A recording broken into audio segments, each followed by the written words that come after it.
So hello guys, welcome back to my YouTube channel. In this video, I'll be covering up part 2 of chapter 5. So, we'll be covering up what are life processes. The maintenance functions of living organism must go on even when they are not doing anything particular.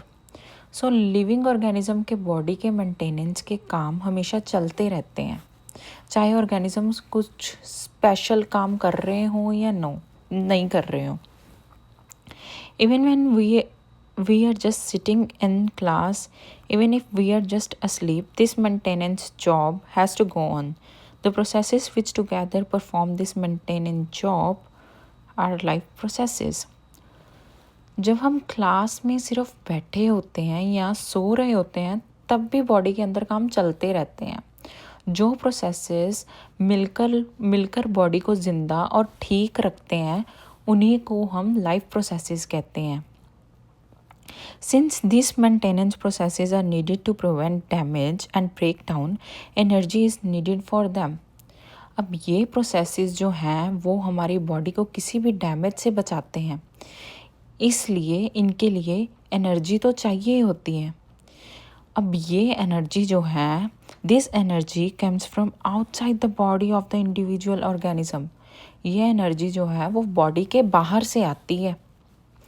So there must be a process to transfer a source of energy from outside the body of the organism, which we call food, to the inside, a process we commonly called nutrition. अब body के बाहर से energy का source body के अंदर लाने की एक प्रोसेस होती है, ठीक है, जिसको हम न्यूट्रिशन कहते हैं. सो ये जो एनर्जी का सोर्स है ये है फूड. ओके, अब if the body size of the organism is to grow, additional raw material will also be needed from outside. अगर कोई भी ऑर्गेनिज्म है, अगर वो साइज में ग्रो हो रहा है तो सिर्फ एनर्जी ही नहीं बल्कि उसको एक्स्ट्रा रॉ मटेरियल भी बाहर से चाहिए होता है, ठीक है.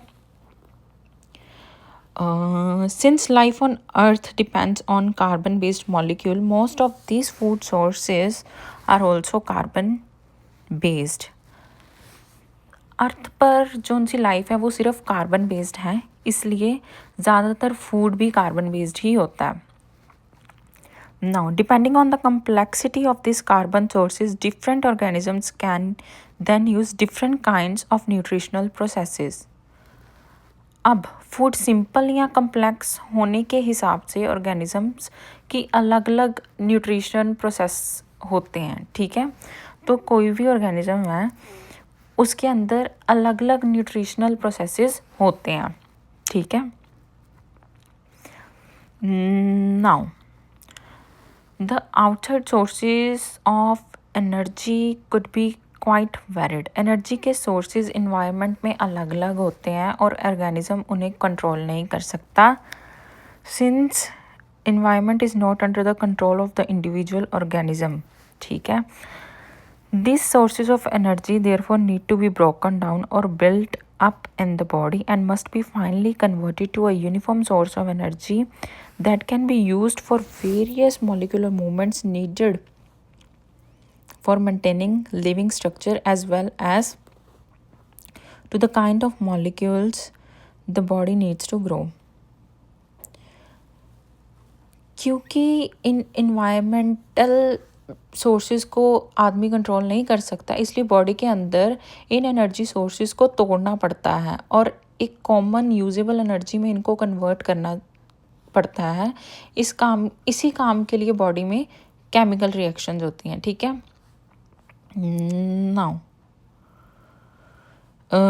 For this a series of chemical reactions in the bodies are necessary. Now, oxidizing, reducing reactions are some of the most common chemical reactions means to break down molecules. जो oxidation reduction reactions है वो food molecules को तोड़ने के common तरीके हैं. For this many organisms use oxygen source from outside the body. In reactions के लिए कुछ ऑर्गेनिजम्स बाहर से ऑक्सीजन लेते हैं.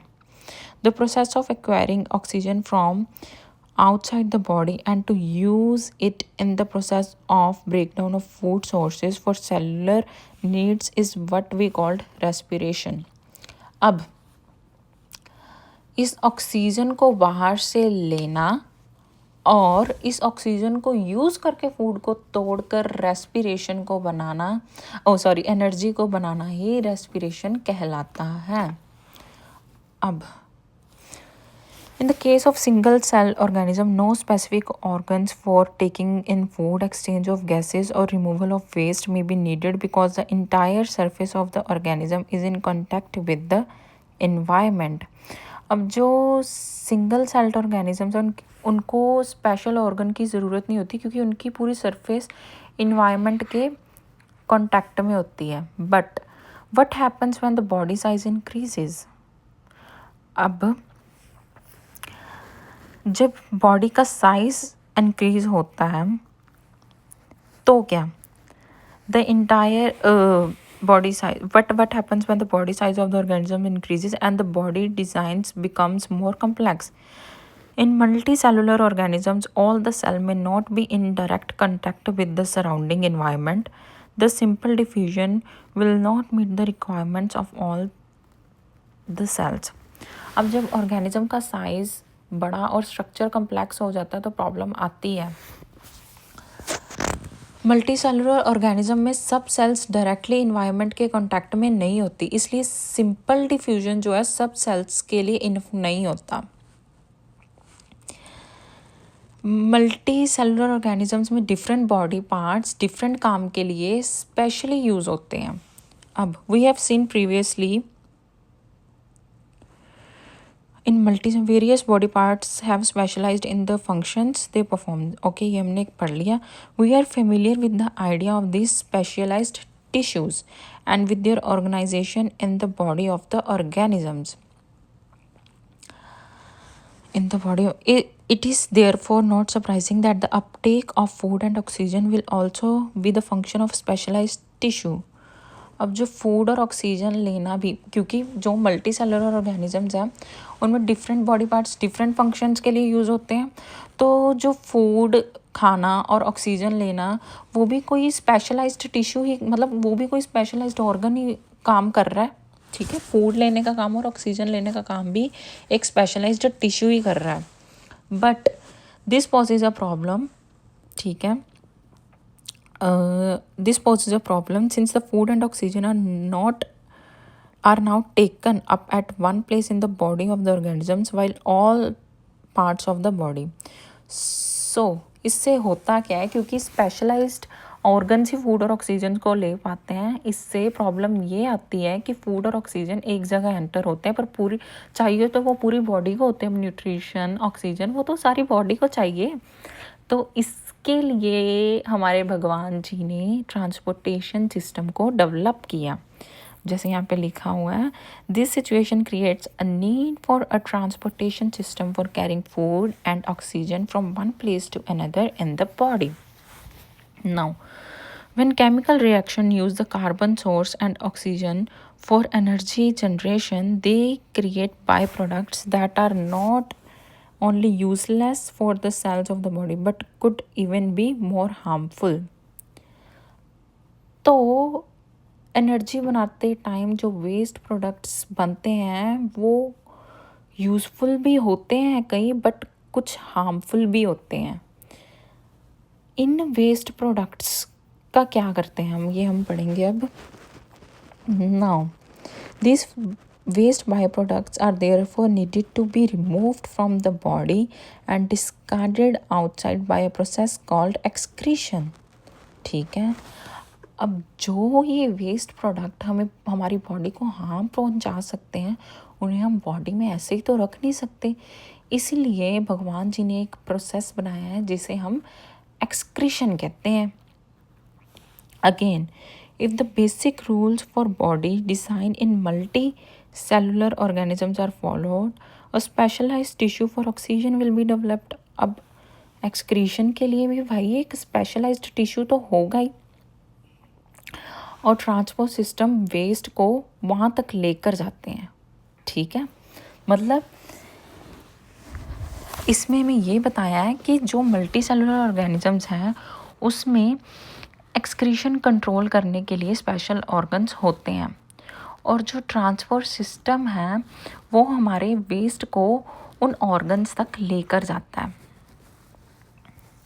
Now which means that transport will need to transport waste away from cells to this excretion tissue, ये हमने पढ़ लिया। Let us consider these various processes so essential to maintain life one by one। इसके बाद हम in life processes को एक एक करके पढ़ेंगे। सबसे पहले है न्यूट्रिशन, उसके बाद है respiration, then comes then comes transportation and then excretion. अब हम इन्हें एक एक करके नेक्स्ट वीडियोस में पढ़ेंगे। अगर आपको मेरी वीडियो अच्छी लगी तो do like it. If you found my content useful, do share it with others so that other students can also learn through it, and do subscribe to my channel.